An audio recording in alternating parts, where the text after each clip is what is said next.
Hello everyone, how are you? अच्छे हो ना आप सभी? चलिए फिर आज आते हैं हम हमारा सोशल साइंस सब्जेक्ट लेकर के, और क्लास है हमारी 8th।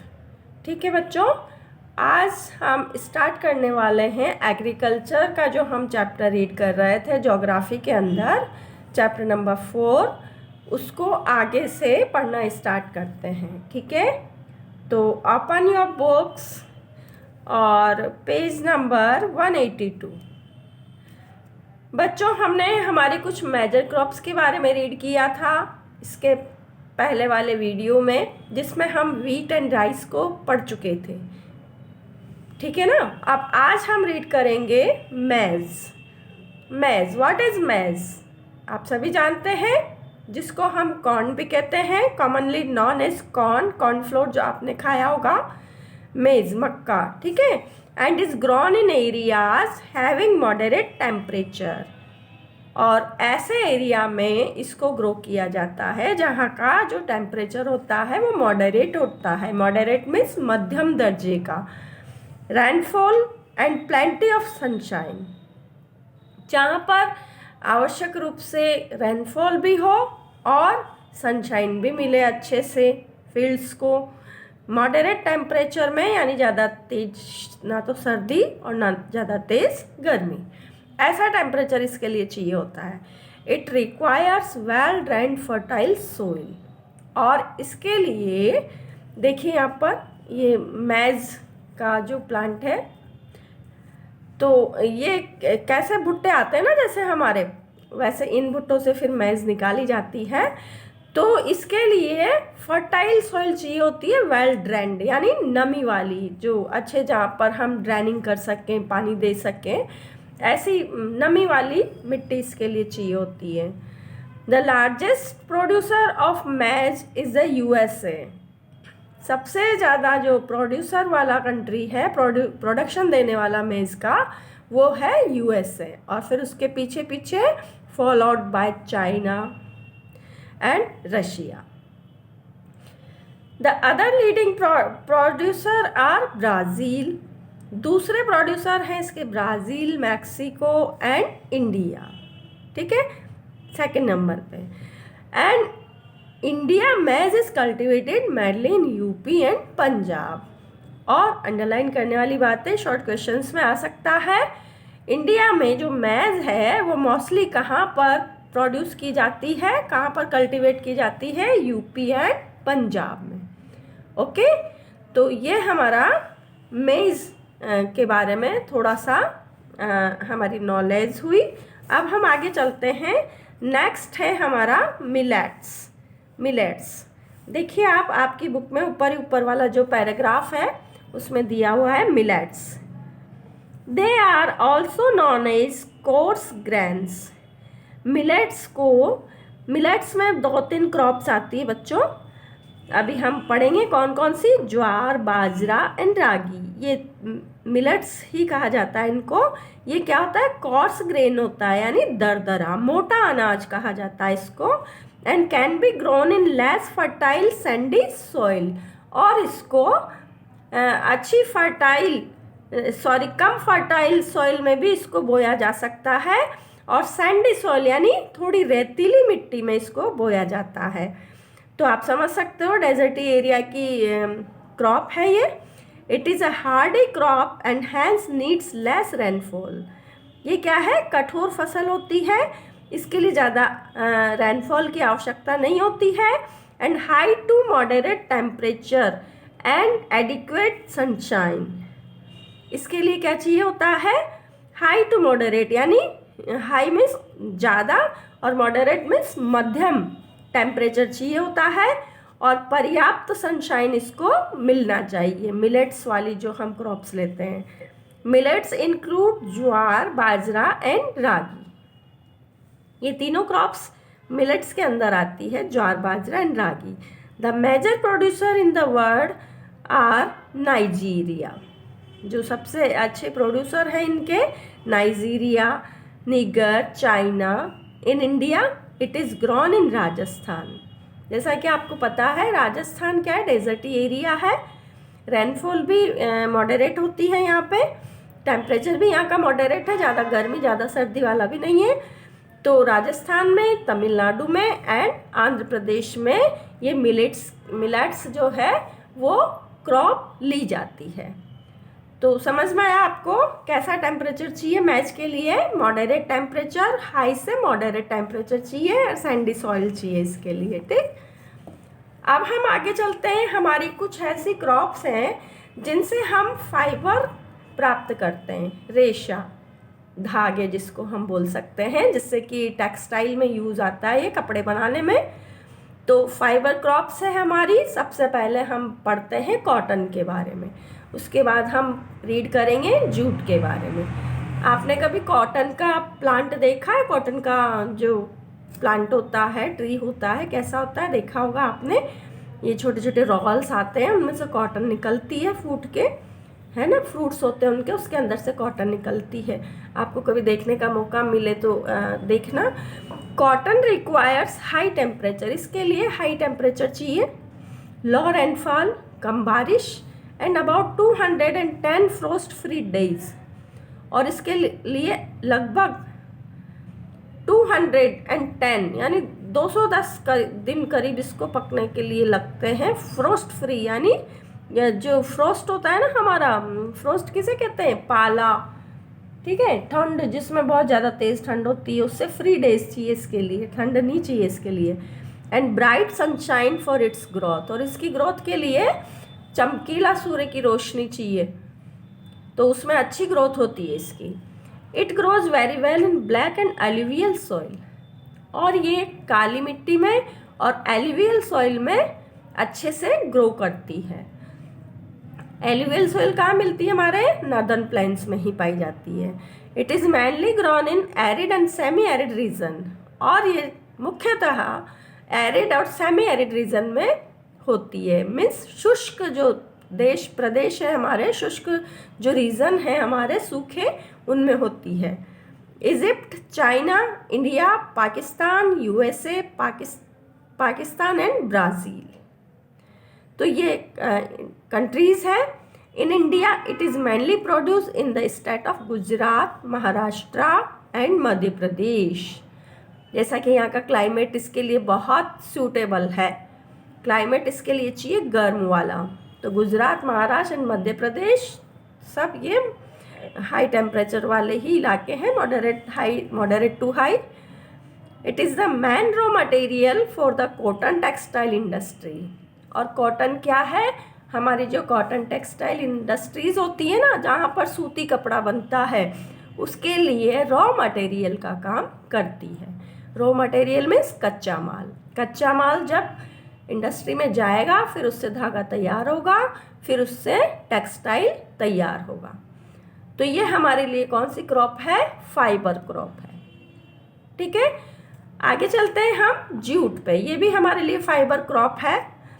It is also known as golden fibre, इसको गोल्डन फाइबर भी कहा जाता है, due to its colour and high lustre. इसका कलर आपने देखा होगा जूट का, जूट से बने हुए थैले वगैरह आते हैं ना, बनती है ना जूट से, बोरियां वगैरह बनती है, तो ये भी क्या है? हमें प्लांट से ही मिलती है, बिल्कुल येलो कलर में, और चमकीला रेशा होता है जूट का।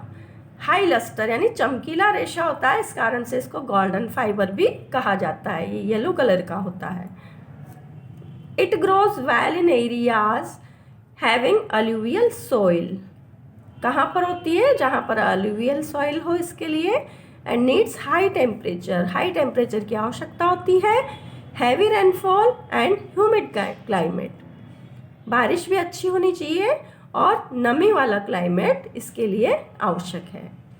This crop is mainly grown in the tropical monsoon areas, और ये जो जूट है वो ट्रॉपिकल मानसून एरियाज वाले कंट्री में होता है या स्टेट्स में होता है। India and Bangladesh are the leading producer of jute in the world, हमारा इंडिया एक ट्रॉपिकल कंट्री है, बांग्लादेश एंड इंडिया इसके लिए जो लीडिंग प्रोड्यूसर कंट्री हैं वर्ल्ड में, सबसे ज़्यादा लीड करने वाले, यानी जहाँ पर सबसे ज़्यादा जूट का उत्पादन होता है वो है India and Bangladesh. In India it is mainly grown in West Bengal. और वेस्ट बंगाल में यानी हमारे इंडिया का जो स्टेट है वेस्ट बंगाल, वहाँ पर ये ज़्यादा मात्रा में बोई जाती है। ठीक है, तो ये हमने फाइबर क्रॉप्स के बारे में रीड किया। अब हम चलते हैं हमारी next major crops, beverage crops. What is beverage crops? Beverage crops होती है जिनसे हम पीने के लिए जो पदार्थ है वो तैयार करते हैं, यानी पीने का आइटम हमारे लिए बनता है, जैसे टी एंड कॉफ़ी, जो एक मोस्ट इम्पॉर्टेंट या मोस्ट फेमस बेवरेज भी कहे जा सकते हैं, पेय पदार्थ कहे जा सकते हैं हमारे लिए, जो कि काफ़ी प्रचलन में है। तो सबसे पहले हम रीड करेंगे टी के बारे में। T is a beverage crop grown in plantation. कहाँ पर पैदा की जाती है ये? प्लांटेशन में, बड़े बड़े बागान होते हैं इनके। It grows mainly in tropical and sub tropical region. Mostly ये ट्रॉपिकल रीजन में और सब ट्रॉपिकल रीजन में पैदा होती है।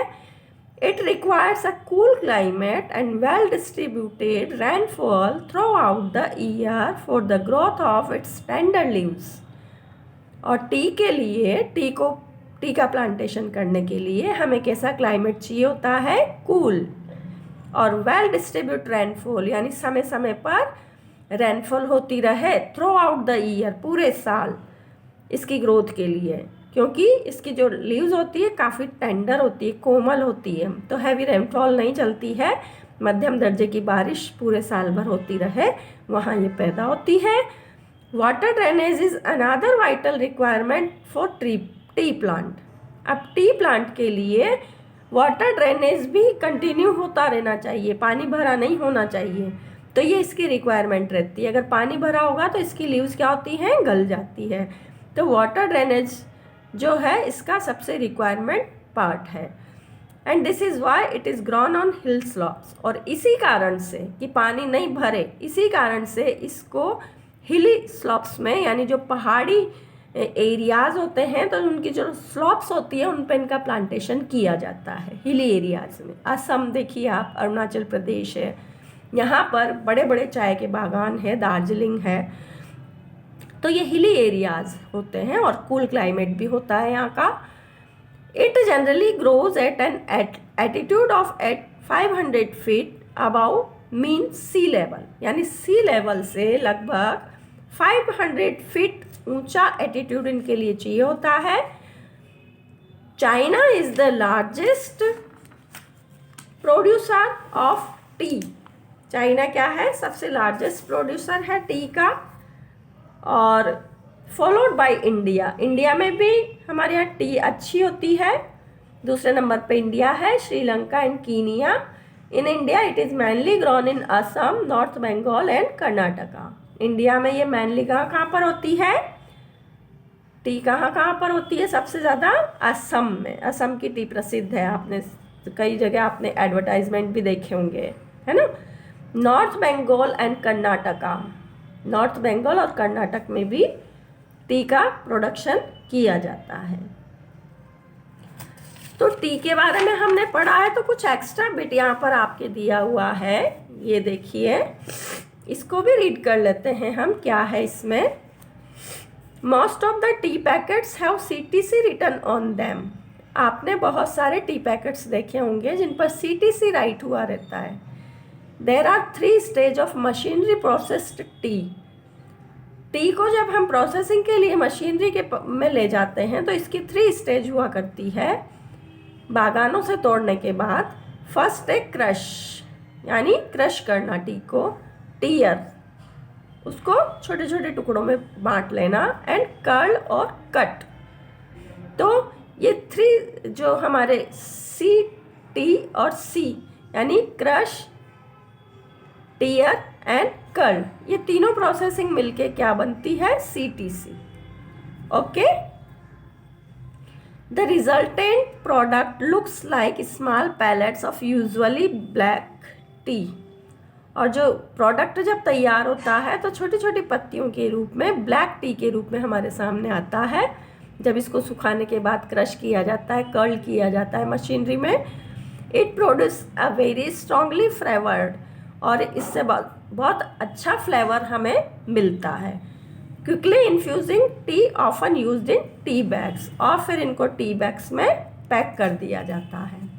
तो इस तरह से टी का प्लांटेशन होने से लेकर के पूरी प्रोसेसिंग हमारे पास पहुंचने तक की होती है।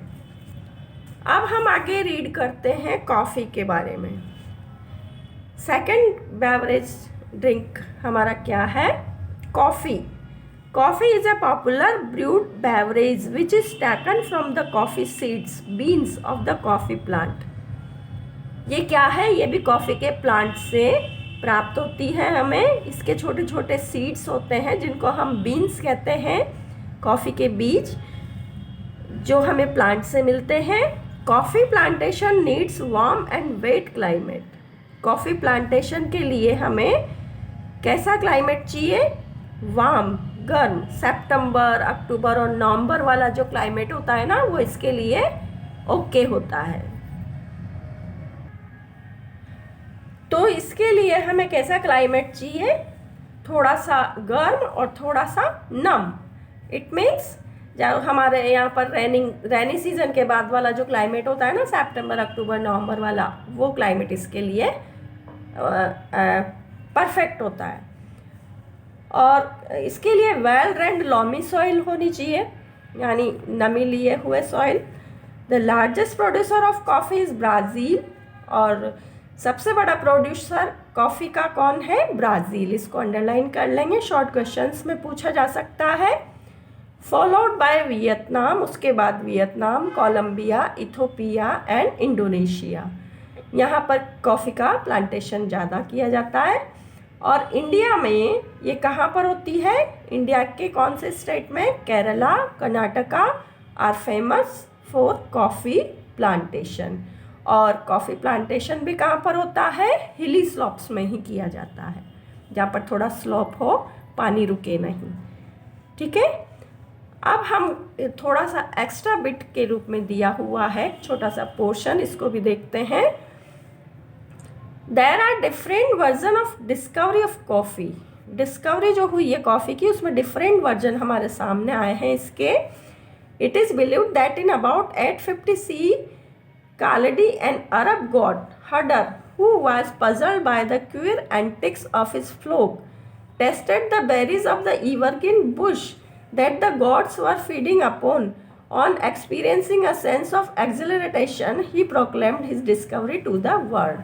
यानी गडरिये ने, जिसका नाम कालडी था, अरब का था, उस गडरिये ने, उस हडर ने कॉफ़ी प्लांटेशन की डिस्कवरी की थी।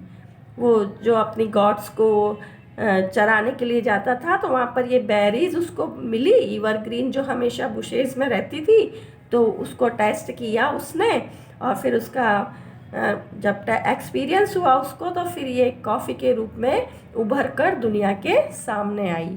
तो इस तरह से कॉफ़ी का जो है वो डिस्कवरी हुई। ठीक है बच्चों, अब हम इसका एक पार्ट और पढ़ेंगे।